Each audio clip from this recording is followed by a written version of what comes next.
shooting बहुत ना हो रही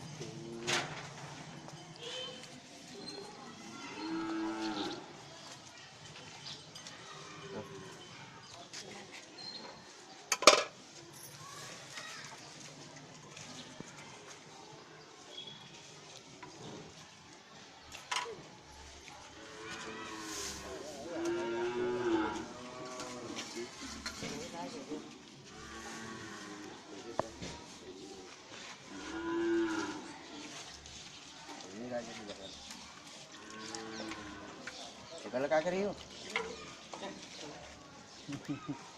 बाहर जिताने के लिए खवा भी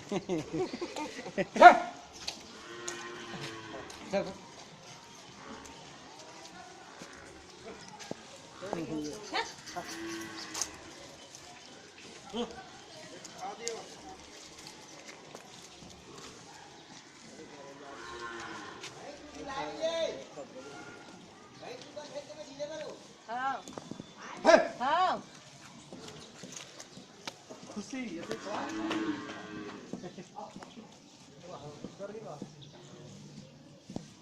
छेरी मतलब खवा खुशी के छेरी